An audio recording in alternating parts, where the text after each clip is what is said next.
19ਵੀਂ पौड़ी च महाराज गुरु नानक देव जी बख्शिश कर रहे ने। सिद्धां ने बेनती की है, महाराज वो वाहिगुरु जो परमात्मा सर्वव्यापक परिपूर्ण है, ਉਹਦੇ नाम किन्ने क ने ਅਤੇ ਉਹਦੇ ਮੰਨਤਾ ਕਰਨ ਵਾਲੇ किन्ने क ਥਾਂ ਨੇ। ਇਹਨਾਂ ਦਾ ਕੋਈ अंत है? ਤਾਂ ਸਤਿਗੁਰੂ ਮਹਾਰਾਜ ਸੱਚੇ ਪਾਤਸ਼ਾਹ ਫਰਮਾਉਣ ਲੱਗੇ, ਅਸੰਖ ਨਾਵ। ਕੱਲ ਵੀ ਬੇਨਤੀ ਕੀਤੀ ਸੀ ਕਿ 10, 20, 100, 1000, ਲੱਖ, ਕਰੋੜ, ਅਰਬ, ਖਰਬ, ਨਰਬ और इसे प्रकार नील पद्म संख तक गिनती जाती है। जो गिनती संख ते चली जाती है उत्थे मुक जाती ते असंख लग जाता अखर। उदों असंख का मतलब है अणगिणत नाव। वाहिगुरु दे अणगिणती नाम ने, अणगिणती बंदे जपण वाले ने, क्योंकि असल विच वाहिगुरु दा मुख जिहड़ा विशा है वो किस तरह का है। महाराज कहते ने, साचा साहिब साच नाए भाख्या भाव अपार। अपार पारावार तो रह जो परमात्मा है, ਉਹਦਾ नाम जिन्हां ने भाख्या तो भाव उचारण किया, भाव प्रेम नाल। हुण प्रेम नाल कईयां ने परमात्मा का कोई नाम लिया, किसी ने कोई नाम लिया, किसी ने कोई नाम लिया। असल विच परमात्मा मुख की आवाज़ तो श्रवण करते ही ने, पर दिल की भावना नूं पहलां लैंदे ने कि दिल के अंदर की भावना कितनी तीव्रता वाली है, कितना प्यार है। साच कहो सुन लियो सब है, जिन प्रेम कियो तिन ही प्रभ पायो। इस करके महाराज कहते ने, नाम तो पई उहदे अणगिणती ने, असंख थाव। हुण कई लोग किसी थां ते मंनदे, कोई मंदिरां च मंनदा, कोई मसीतां च, कोई गुरु घरां दे विच मंनदा, चर्चां दे विच लोकी गौड़ कहंदे ने, उहनूं नाम भी वखरे लैंदे ने। उहदे तरह तरह दे नाम ने, अलग अलग थाम ने। ये सारी धरती दे उत्ते जीव ममता पा के बैठे ने, मेरा घर है, मेरा घर है। पर असल विच उहदी मेहर नाल ही आपां बैठे हैं अपने घरां दे विच, नहीं तां इह धरती सारी परमात्मा दी है। कबीर सगली धरती साध की, सारी धरती नाम जपण लई, साध संगत लई, साधुआं महात्मा लई बनाई। वाहिगुरू की कृपा नाल आपां जे प्रसाद बसै सुख मंदर, तिसै ते आए सदा मन अंदर। ਜਿਹੜੇ ਆਪਣੇ ਕੋਲ ਘਰ ਦਿੱਤੇ ਹੋਏ ਵਾਹਿਗੁਰੂ ਨੇ, ਸਾਰੇ ਵਾਹਿਗੁਰੂ ਦੇ ਘਰ ਨੇ। ਸਰੀਰ ਰੂਪ ਘਰ ਵੀ ਵਾਹਿਗੁਰੂ ਦਾ ਹੀ ਬਖਸ਼ਿਆ ਹੋਇਆ ਹੈ, ਅਤੇ ਸਰੀਰ ਰੂਪ ਘਰ ਵਿੱਚ ਵਾਹਿਗੁਰੂ ਆਪ ਹੀ ਬੈਠੇ ਨੇ। ਅਤੇ ਸਰੀਰ ਦਾ ਇੱਕ ਨਾਂ ਰੱਖਿਆ ਹੋਇਆ ਹੈ, ਉਸ ਨਾਂ ਦੀ ਹਉਮੈ ਵਿੱਚ ਜੀਵ ਹੈ। ਤੂੰ ਮੈਨੂੰ ਜਾਣਦਾ ਨਹੀਂ ਮੇਰਾ ਕੀ ਨਾਂ ਹੈ, ਇਸੇ ਹਉਮੈ ਵਿੱਚ ਹੈ ਜੀਵ। ਵਾਸਤਵ ਦੇ ਵਿੱਚ ਮਹਾਰਾਜ ਕਹਿੰਦੇ ਨੇ, ਅਸੰਖ ਅਣਗਿਣਤੀ ਨਾਂ ਨੇ, ਅਣਗਿਣਤੀ ਥਾਂ ਨੇ परमात्मा दे। जिवें शेष नाग बारे महाराज 10वें पातशाह कहते ने, शेष नाग सिर सहस बनाई, 1000 का सिर ही है उहदा, द्वैस हंस रसना सुहाई। 2000 उहदी जबान हो गई। रटत अब लगे नाम अपारा, तुमरो तऊ न पावत पारा। इन्नी उहदे नाम ने, तो सर्व नाम कथा कवन कर्म नाम मरण सुमत। अगम अगम असंख लोह, लो तो भाव प्रकाश। वो जो लो तो भाव प्रकाश रूप परमात्मा मन करके अगम है, तन करके अगम है, शरीर करके भी, बाणी करके भी वो असंख्य है। क्योंकि मन बाणी शरीर की गमता हुंदी पहुंच, परमात्मा जी पहुंच तो परे अपनी तो। क्योंकि मनुख नूं अपनी बुद्धि ते इस तरह मान है, जिवें एक गिलास विच पानी भर दईए पूरा नक्को नक, तो बंदा कहेगा कि गिलास कहेगा इस तो वध पानी नहीं दुनिया च किते हो सकता, क्योंकि गिलास का आकार ही उन्ना क है। पर जदों ਉਹਨੂੰ ਗਲਾਸ ਨੂੰ ਸਮੁੰਦਰ ਕੋਲ ਲਿਆਈਏ ਤੇ ਦੇਖ ਕੇ ਕਹਿਣਾ ਵੀ ਇੰਨਾ ਪਾਣੀ, ਮਨੁੱਖ ਦੀ ਬੁੱਧੀ ਤਾਂ ਇੱਕ ਚਮਚੇ ਦੇ ਪਾਣੀ ਜਿੰਨੀ ਹੈ, ਅਥਵਾ ਇੱਕ ਬੂੰਦ ਜਿੰਨੀ ਲਾ ਲਓ ਬਸ, ਤੇ ਹੰਕਾਰ ਸਮੁੰਦਰ ਜਿੱਡਾ, ਬੁੱਧੀ ਬੂੰਦ ਜਿੱਡੀ ਹੈ। ਸੋ ਇਸੇ ਕਰਕੇ ਵਾਹਿਗੁਰੂ ਦੇ ਦਰਸ਼ਨ ਨਹੀਂ ਹੁੰਦੇ, ਕਿਉਂਕਿ ਮਨੁੱਖ ਨੂੰ ਬੁੱਧੀ ਦੀ ਹਉਮੈ ਬਹੁਤ ਜ਼ਿਆਦਾ।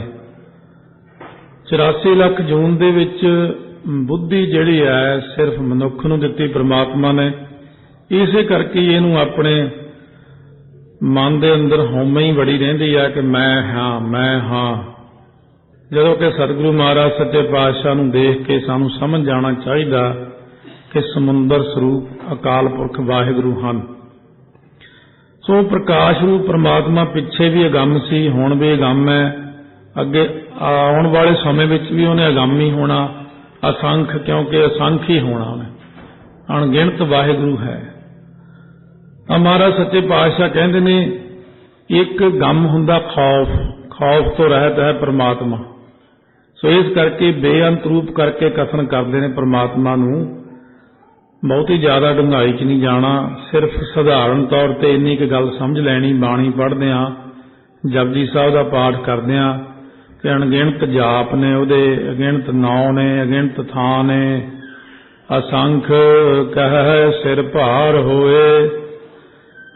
ਇਹਦੇ ਵਿੱਚ ਦੋ ਵਿਚਾਰਾਂ ਕਰਦੇ ਨੇ ਵਿਦਵਾਨ। ਇੱਕ ਤਾਂ ਉਹ ਕਿ ਅਣਗਿਣਤ ਕਹਿਣਾ ਵੀ ਜਿਹੜਾ ਨਾ, ਉਹ ਵੀ ਪਾਪਾਂ ਦਾ ਬੋਝ ਸਿਰ ਤੇ ਆਉਂਦਾ, ਕਿਉਂਕਿ ਪ੍ਰਮਾਤਮਾ ਗਿਣਤੀ ਤੋਂ ਬਾਹਰ ਹੈ। ਗਿਣਤੀ ਕਰਦਿਆਂ ਕਰਦਿਆਂ ਜਦੋਂ ਆਦਮੀ ਰੁਕ ਜਾਂਦਾ ਨਾ ਤਾਂ ਕਹਿੰਦਾ ਅਣਗਿਣਤ। ਗਿਣਤੀ ਦੀ ਨਿਗਾਹ ਕਰਕੇ ਅਣਗਿਣਤ ਸ਼ਬਦ ਪੈਦਾ ਹੋਇਆ, ਗਿਣਤੀ ਤੋਂ ਹੀ ਅਣਗਿਣਤ ਪੈਦਾ ਹੋਇਆ। ਹੁਣ ਗਿਣਤੀ ਵੀ ਮਾਇਆ ਵਿੱਚ ਹੈ ਤੇ ਅਣਗਿਣਤ ਅੱਖਰ ਵੀ ਮਾਇਆ ਵਿੱਚ ਹੈ। ਇਸ ਕਰਕੇ ਇਹ ਦੁੰਦਵਾਦ ਹੈ। ਜਿਵੇਂ ਦਿਨ ਹੈ, ਰਾਤ ਹੈ, ਸਵੇਰ ਹੈ, ਸ਼ਾਮ ਹੈ, ਮਨਮੁਖ ਹੈ, ਗੁਰਮੁਖ ਹੈ। ਜੇ ਇੱਕ ਅੱਖਰ ਹੈ, ਇੱਕ ਤਾਂ ਦੋ ਵੀ ਹੈ, ਤਿੰਨ ਵੀ ਹੈ, 100 ਵੀ ਹੈ। ਪਰਮਾਤਮਾ ਇੱਕ ਤੋਂ ਪਿੱਛੇ ਨੂੰ ਵੀ ਹੈ। ਪਰਮਾਤਮਾ ਇਹਨਾਂ ਗਿਣਤੀਆਂ ਮਿਣਤੀਆਂ ਦੇ ਵਿੱਚ ਨਹੀਂ। ਇਸ ਕਰਕੇ ਕਹਿੰਦੇ ਸਿੱਧਾਂ ਦੀ ਹਉਮੈ ਨੂੰ ਨਿਵਰਤ ਕਰਨ ਲਈ ਕਹਿੰਦੇ ਨੇ ਕਿ ਅਣਗਿਣਤ ਕਹਿਣਾ ਵੀ ਸਿਰ ਤੇ ਭਾਰ ਚੜਾਉਣ ਵਾਲੀ ਗੱਲ ਹੋ ਜਾਂਦੀ ਹੈ। ਸੋ ਇਸ ਕਰਕੇ ਜੇ ਬਾਣੀ ਅੰਦਰ ਮਹਾਰਾਜ ਨੇ ਉਚਾਰਨ ਕੀਤਾ ਨਾ, ਗਜੀ ਨਾ ਮਿਨੀਐ ਤੋਲ ਨਾ ਤੁਲੀਐ ਪਾਚਨ ਸੇਰ ਅਢਾਈ।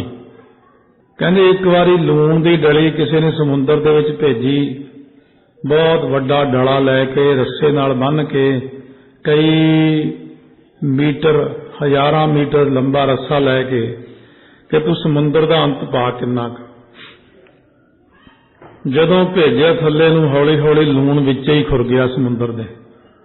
ਭਾਵ ਅੰਤ ਪਾਉਣ ਵਾਲਾ ਬੰਦਾ ਜਦੋਂ ਪਰਮਾਤਮਾ ਦਾ ਅੰਤ ਪਾਉਣ ਦਾ ਯਤਨ ਕਰਦਾ, ਤੂੰ ਕਰਤਾ ਤੂੰ ਹੁਆ ਮੁਝ ਮੈਂ ਰਹਾ ਨਾ ਹੂੰ।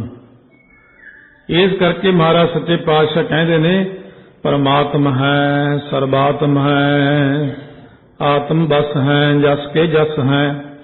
ਜਿਹਾ ਜਿਹਾ ਉਹ ਪਰਮਾਤਮਾ ਉਹ ਵੈਸਾ ਉਹੀ ਹੈ, ਵਾਹਿਗੁਰੂ ਜਾਣੇ ਕਿਉਂ ਕੈਸਾ। ਹੁਣ ਕਹਿੰਦੇ ਨੇ ਇੱਕ ਉਹ ਨੇ ਜਿਹੜੇ ਸਿਰ ਤੇ ਇਉਂ ਕਹਿ ਕੇ ਹੰਕਾਰ ਵਿੱਚ ਆ ਕੇ ਭਾਰ ਚੱਕ ਲੈਂਦੇ ਨੇ।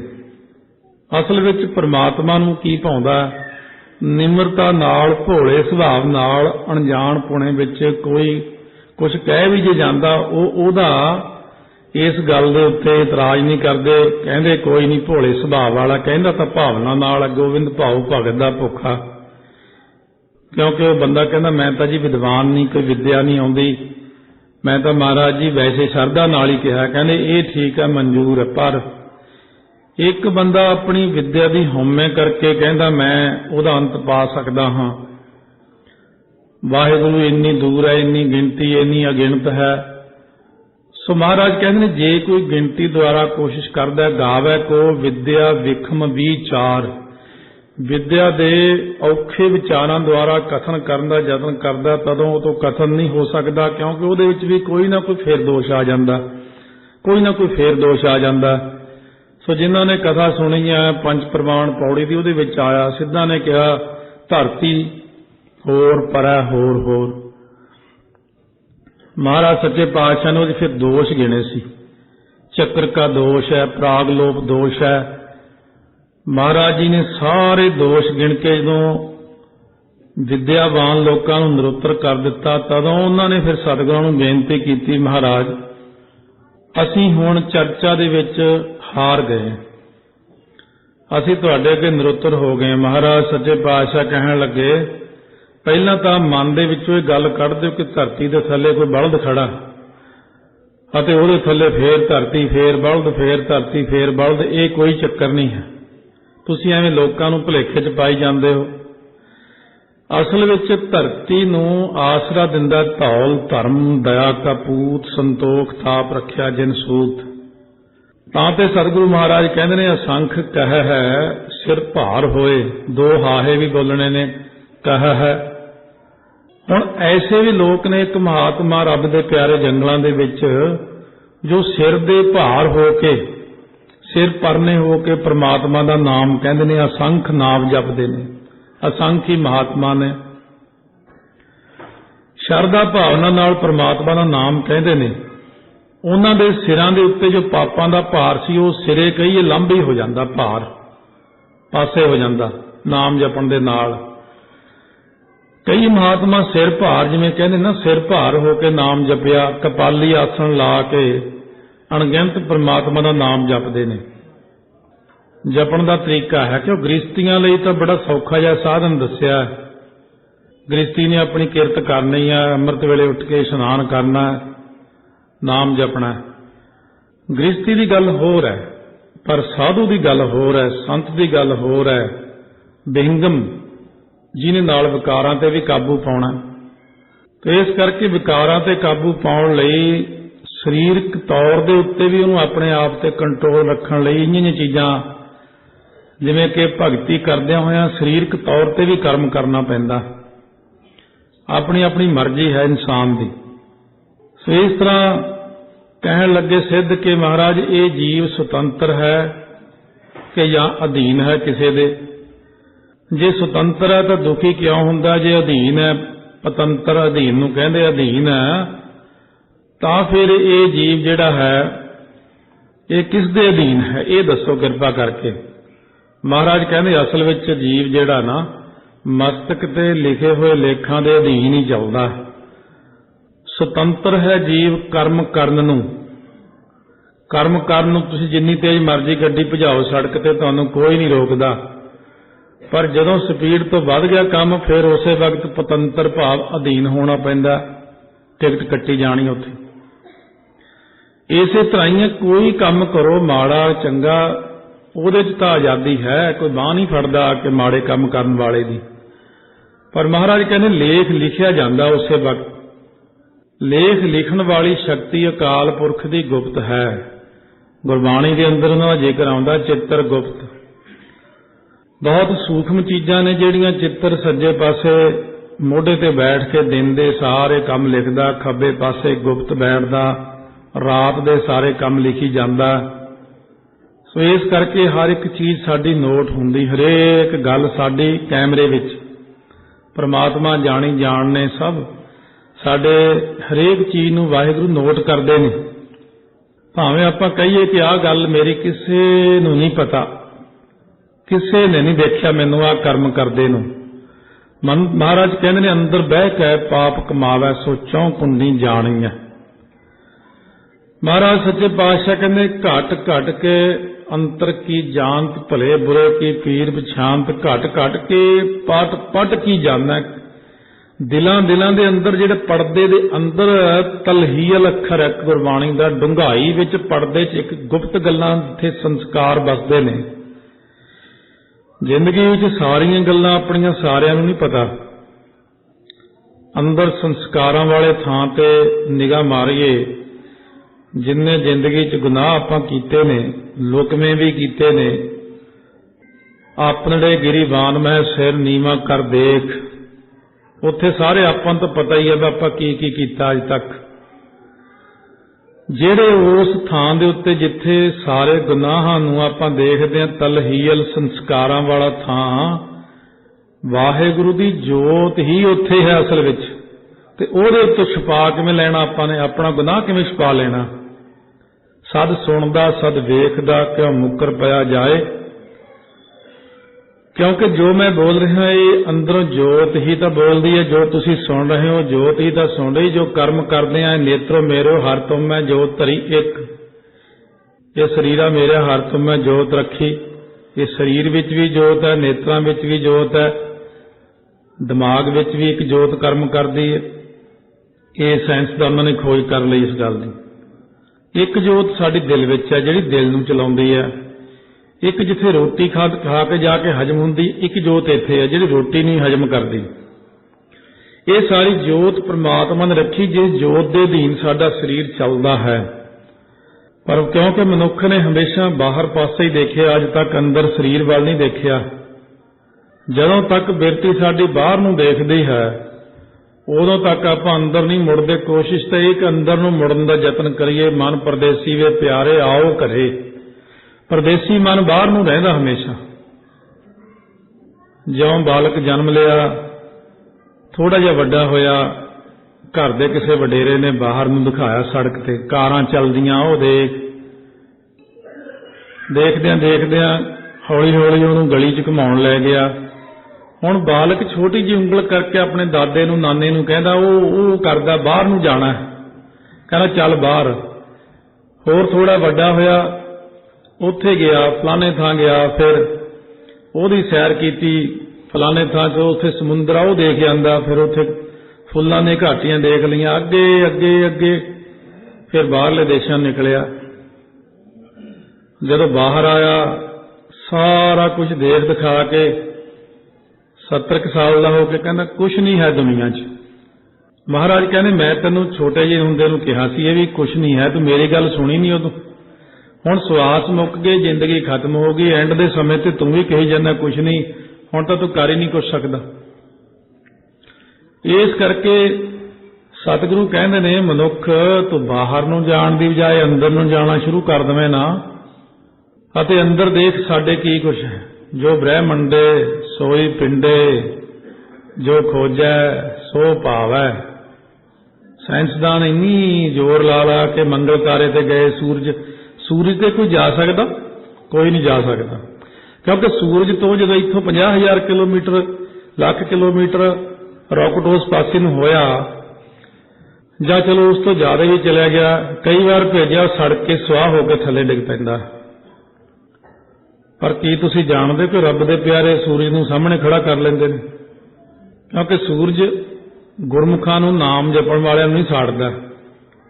ਪਰ ਇਹ ਗੱਲ ਹੈ ਬਹੁਤ ਉਚੇਰੀ ਵੱਡੀ, ਜਿੱਥੋਂ ਬੁੱਧੀ ਸਾਡੀ ਜਵਾਬ ਦੇ ਜਾਂਦੀ ਵੀ ਇਹ ਗੱਲ ਨਹੀਂ ਹੋ ਸਕਦੀ।